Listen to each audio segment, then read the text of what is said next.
we get a response.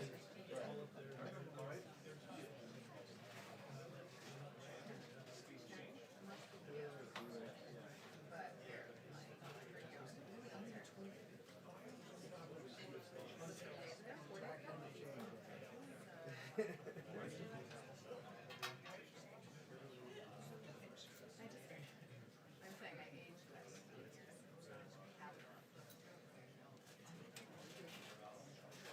Do we get a dog and pony show or?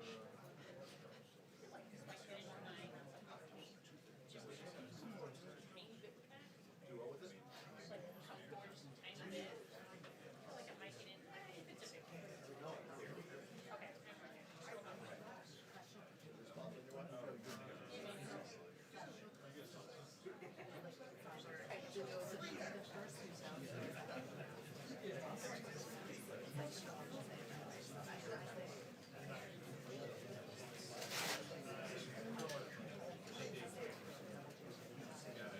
And that's how you get the translator right.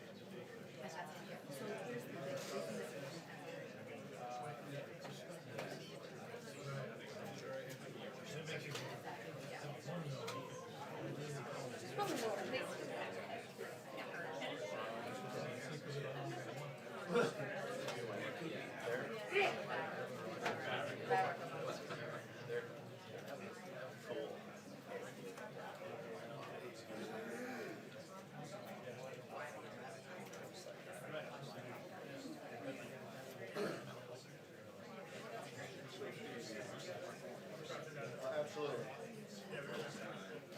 Another mother. Or from the same mother.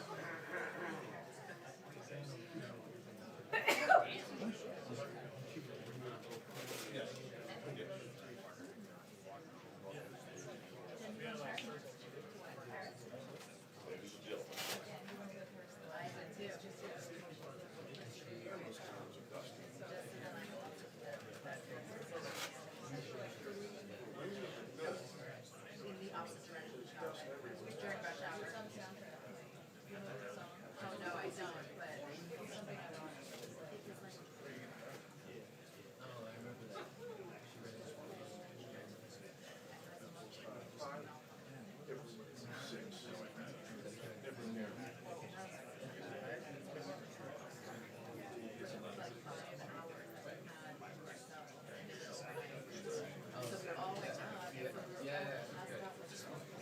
Yada, yada, yada. It's not pretty. Pretty, alarmed. Wednesday of last week. And I guess this summer, yeah. It's like, Michigan now, so. Yeah, the press Wi-Fi says problems. Yeah, something else where it's mass emails.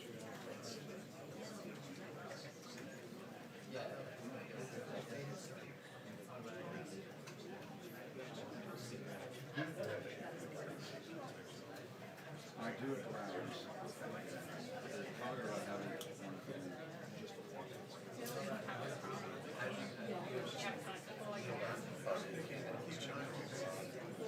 What happens is when you have one of those networks allocated addresses to another local address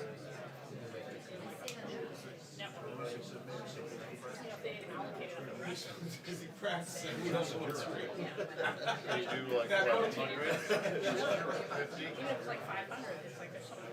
You'll give us a shout out when you come. Every time you walk in, Yeah, you.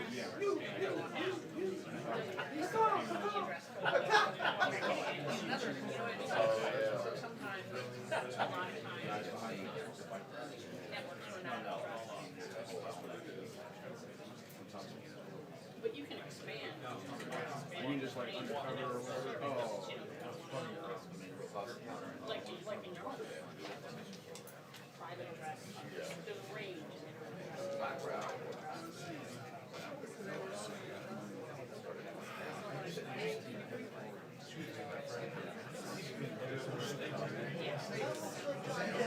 When my daughter was in high school,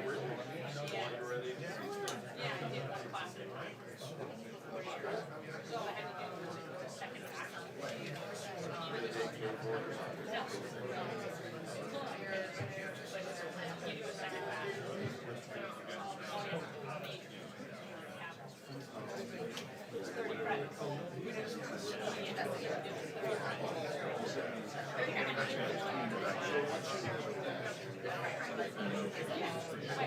two bachelor degrees.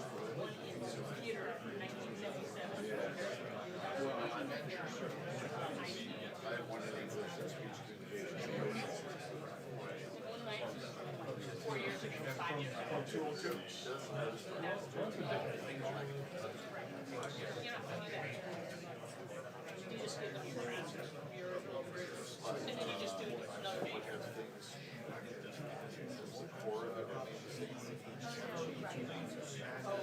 My department had it for me because I had gone to school right after the in-house. You know about that?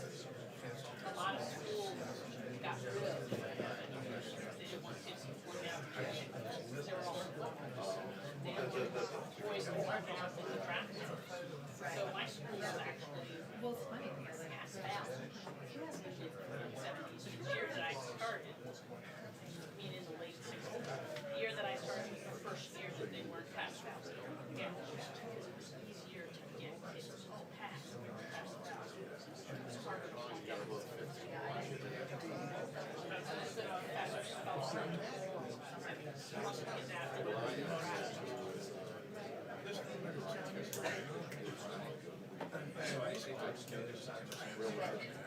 yeah, I probably have to. I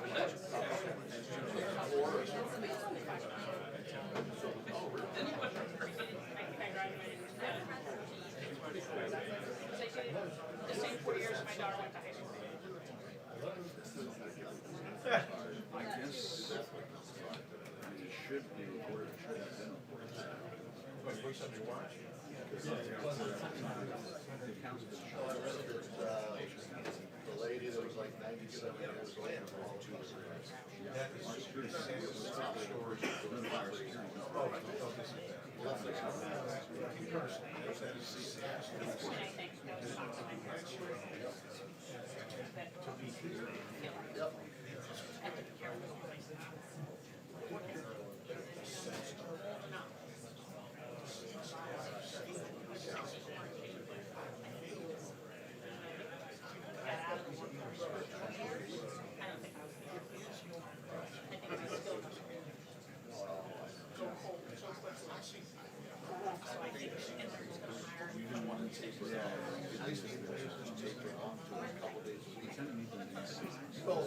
Given the source, that's.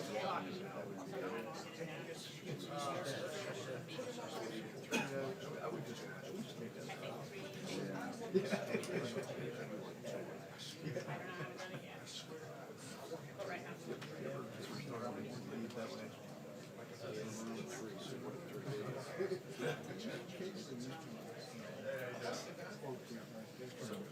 Right. One way is Friday or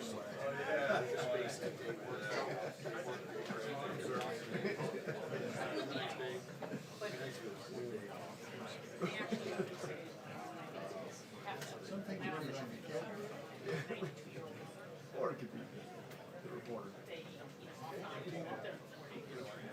You're important.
Yes, I feel really good about it. You mean since the book? There's only been.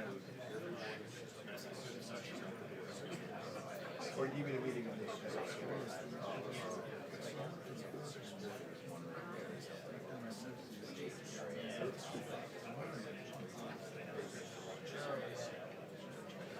Yeah, my daughter's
Press briefing will begin in 2 minutes. Thank you.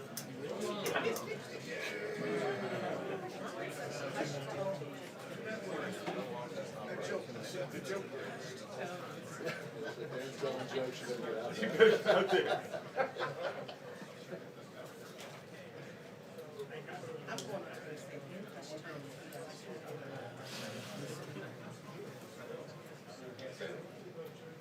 Thank you, Jim. That's right. Anytime.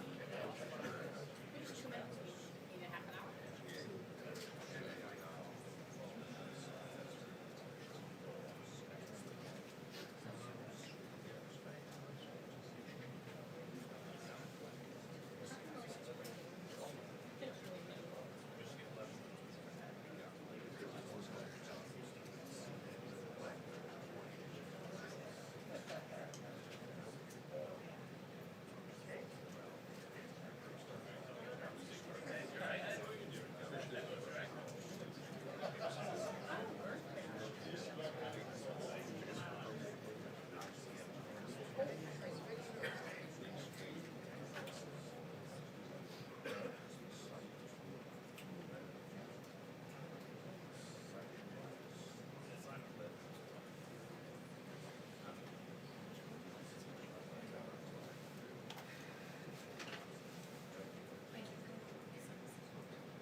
Good afternoon. I want to begin today with a few words about the heinous killing of 11 Jewish Americans at the Tree of Life Synagogue in Pittsburgh, Pennsylvania on Saturday. As you know, the shooter is in custody and the FBI is on the scene leading the investigation with the support of state and local law enforcement. This atrocity was a chilling act of mass murder, it was an act of hatred, and above all, it was an act of evil. Anti-Semitism is a plague to humanity, and it is responsible for many of the worst horrors in human history. We all have a duty to confront anti-Semitism in all its forms and everywhere and anywhere it appears. The American people reject hatred, bigotry, prejudice, and violence. We are a nation that believes in religious liberty, tolerance, and respect. And we are a people who cherish the dignity of every human life. Today, America grieves for the precious lives that were cruelly stolen. Our hearts ache for every person who lost a loved one. The 11 Jewish Americans who were horribly murdered represented the very best of our nation. They were brothers and sisters who looked out for each other. They were doctors who cared for citizens in need. They were proud grandparents who taught their grandchildren to value faith, family, and country. And they were the religious heart of the Tree of Life community. Our nation mourns the loss of these extraordinary Americans, and we also pray for those who were wounded. Our hearts are with the 4 brave police officers who were shot and injured while trying to stop the attack. We thank God for these officers and for every member of law enforcement who responded swiftly and bravely. In the wake of the attack, we have witnessed Americans of every faith and tradition coming together to mourn with their fellow citizens, to support one another, and to stand in solidarity with America's Jewish community. The President cherishes the American Jewish community for everything it stands for and contributes to our country. He adores Jewish Americans as part of his own family. The President is the grandfather of several Jewish grandchildren. His daughter is a Jewish American, and his son-in-law is a descendant of Holocaust survivors. Tomorrow, the President and First Lady will travel to Pennsylvania to express the support of the American people and grieve with the Pittsburgh community. And with that, I will take your questions. Jonathan. Sir, the president said over the weekend that he could tone up his rhetoric. What does he mean by that? And does he have any concern at all that his words could inspire or provoke troubled people to do awful things?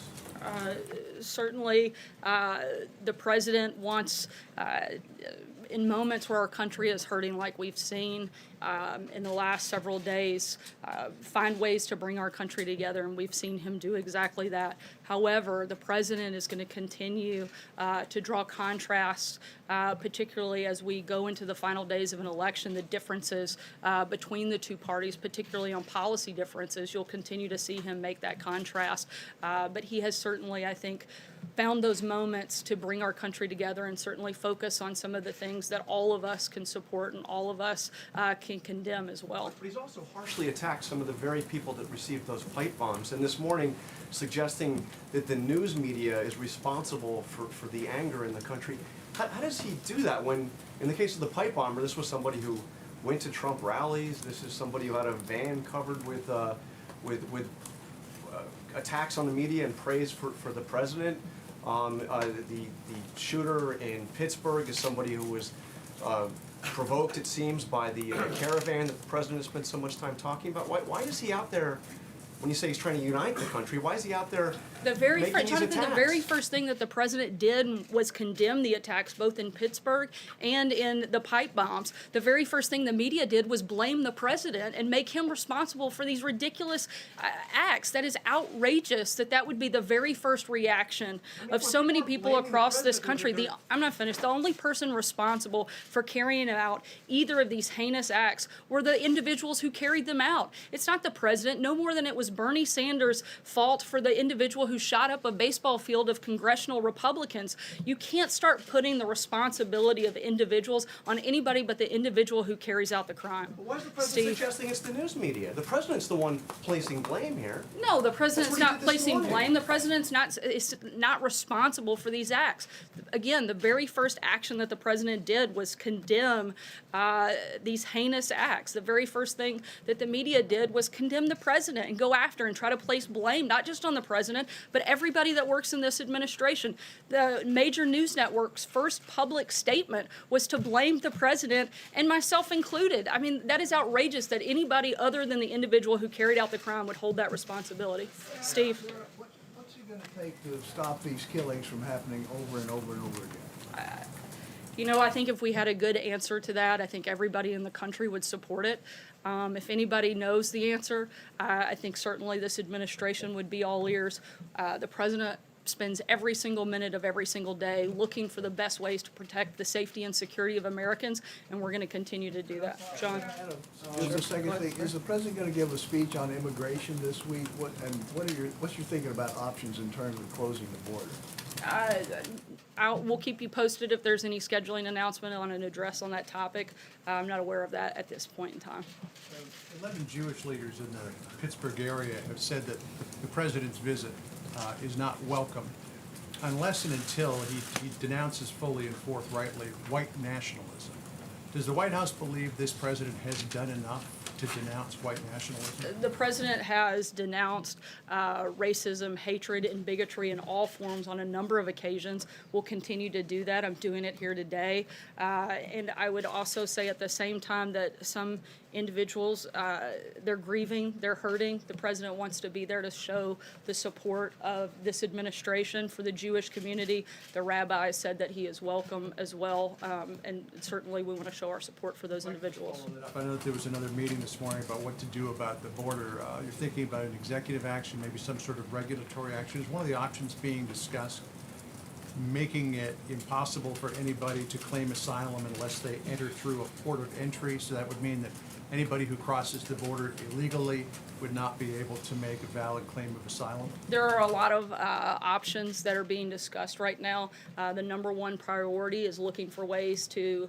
secure our borders. We'd love for Democrats in Congress to actually help step up and do their job and help us do that. If they don't, and they're unwilling to do, as they've shown in the past that they are, then we're looking at administrative actions that will help and allow us to do so. Raquel? Sarah, thank you very much. About the Brazilian election, the State Department repeated today that the commitment to promoting human rights and democracy will continue to guide the relationship with Brazil. However, the Brazilian president-elect, Bolsonaro, has made very controversial comments about minorities. The opposition defended the military dictatorship in Brazil. My question is if the White House plans to address this and ask assurances from the government, the incoming government in Brazil, that they will protect human rights and democracy in Brazil. And another question, what do you think about these comparisons that a lot of people say? Let me address the first thing. Sure. First, we promote human rights all over the world. We value our long-standing relationship with Brazil. We want to continue to be able to work with them. We'll see what happens from there. Sarah, Sorry, the second just question. okay? So, what do you think about these comparisons? A lot of people are calling Bolsonaro the Trump of the tropics. And if President Trump plans to invite Bolsonaro to the White House, or if he has any plans to go to Brazil anytime soon, maybe attend Bolsonaro's inauguration. There's only one Donald Trump, in my opinion. Stephen, go ahead. I'd like to follow up on John's question about caravan. The president has used the word invasion to describe this caravan. That's the same word that is mentioned in the Constitution 3 times, invasion, with respect to the powers of the federal government to repel invasion. So my question is have there been any discussions here with respect to that about the fact that the Constitution provides for example, the suspension of habeas corpus if to repel an invasion, if the public safety requires it? Is the president talking about potentially ignoring posse comitatus by having the military go down? There's a provision in the law that allows for a constitutional exemption. Is that in any way under consideration? We're looking at a number of different options. I know that the Department of Defense is holding a press conference this afternoon at 4 o'clock to talk about some of the actions that they'll be taking. I would encourage you to tune into that. John? A note of my question. It has not been ruled out. Those are options on the table? Look, I'm not going to get into specific policies that we're considering. There's a number of actions that we're looking at taking. When we're ready to make an announcement on that front, we'll let you know. John? Thanks a lot, Sarah. The midterms are 8 days from today, and we often get from both parties what the midterms actually mean the day after the election. So I wanted to ask you what the midterms mean before the election. The president on October the 18th in Mississippi said, I'm not on the ticket, but I am on the ticket because this is also a referendum on me. Is that right? Is this midterm election a referendum on the president? Look, I can't get into specifics that will impact the election, but I can tell you that the president wants to see more people that support his policies elected than not. Phil. Sarah, Sarah, it's now been 4 weeks since Jamal Khashoggi was murdered inside the Saudi consulate in Istanbul. The president said early on that if the Saudis are found responsible, there would be severe punishment. That's his word. It's now obvious to the world that Khashoggi was murdered. It was premeditated. It was by the Saudis. Why has there been no action? Look, the president met last week with CIA Director Gina Haspel after having gathered additional intelligence on her overseas trip, and the administration is weighing different options. We'll make an announcement about what the decision of that action is. Is he considering any actual action?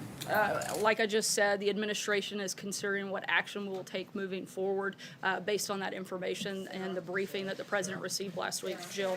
I want to go back to the tone question, because the president said he was planning to tone down his rhetoric this week. But at his rallies, since the suspicious packages began being mailed, the president has called out Maxine Waters by name at his rallies. He's stood there as his supporters chant "lock her up" in reference to Hillary Clinton, who he continues to call crooked Hillary Clinton. Will the president stop using that kind of language in light of the fact that these individuals were targeted by his attack? The president's going to continue to draw contrast. Let's not forget that these same Democrats have repeatedly attacked the president, whether it was Eric Holder saying kick them when they're down, whether it was Hillary Clinton saying you can't be civil until Democrats have control of Congress, or whether it was Maxine Waters who encouraged her supporters to get up, not just in the president's face, but all administration officials' faces. Those actions are from those Democrats. The president's going to continue to fight back when these individuals not only attack him, but attack members of his administration and supporters of his administration. John? Sorry, go ahead. Follow up on something else. Why does the president feel like it's necessary to send active duty troops to the border when he's already sent National Guardsmen down there who are doing the exact same job as the active duty troops would be able to do? The president's number one job and number one priority is to protect the safety and security of Americans, and he's going to do what he deems necessary in order to do that. For specifics regarding that, I'd encourage you to tune into the press conference this afternoon. John? Thank you, Sarah. Two brief questions. The first, a follow-up about the question on Brazil.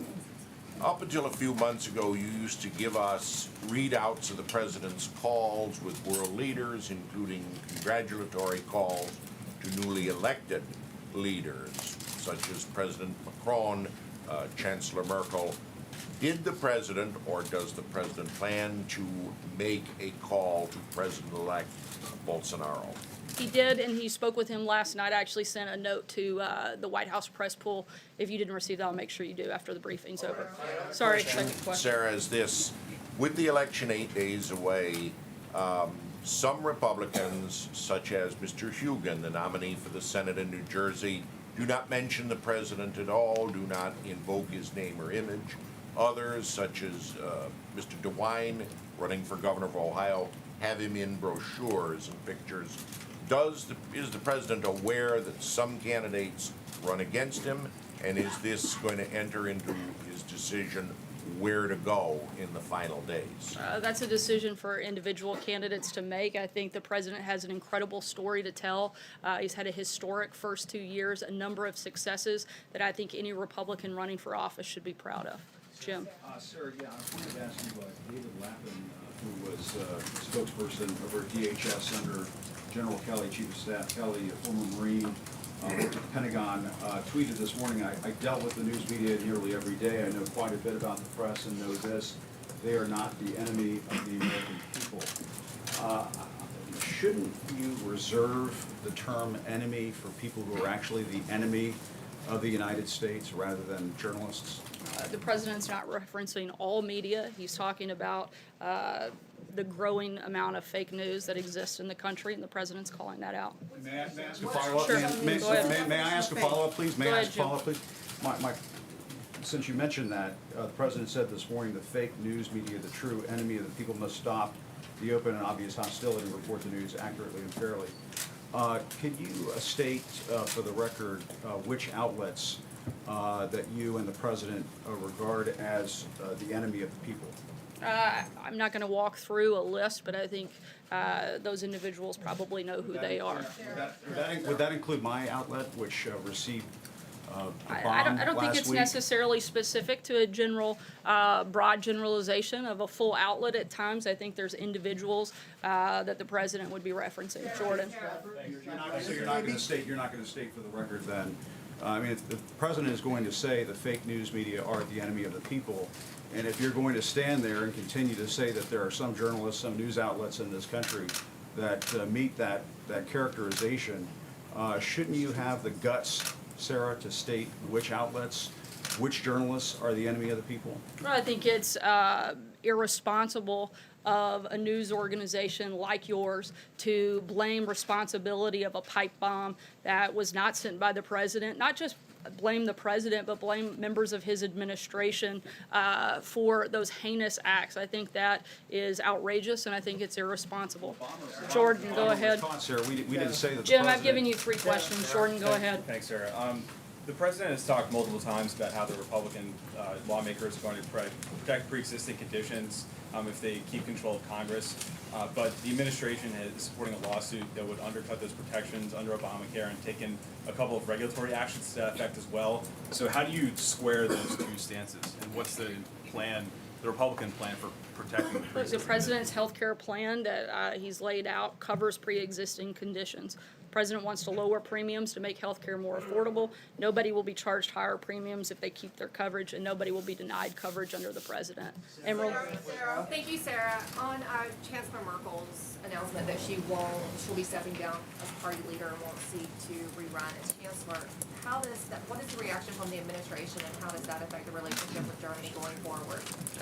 We're aware of the announcement, and this is an internal matter for Chancellor and the German people. We're going to continue to work with the Chancellor and continue to develop that relationship. Blake? Sarah, why did the president Blake, call go ahead. Andrew Gillum a thief? Why did the president, in his tweet, call Andrew Gillum a thief? April, I'll come back to you. Blake, go ahead. Sarah, thank you. Before you walked out here, just a handful of minutes before you walked out, there was a report that said, should the meeting between President Trump and President Xi of China not go well in terms of easing the trade war, the trade tensions, then at that point the U.S. would go forth with the $257 billion in tariffs. Is that indeed the timetable that the administration is working with here? I'm not going to get ahead of the president's meeting, and I hope it goes well. April, go ahead. Sorry, go ahead. How important is that meeting then? Because we heard Larry Kudlow say last week or 2 weeks ago that maybe there might not be a lot of detail that comes from it in terms of trade and going back and forth.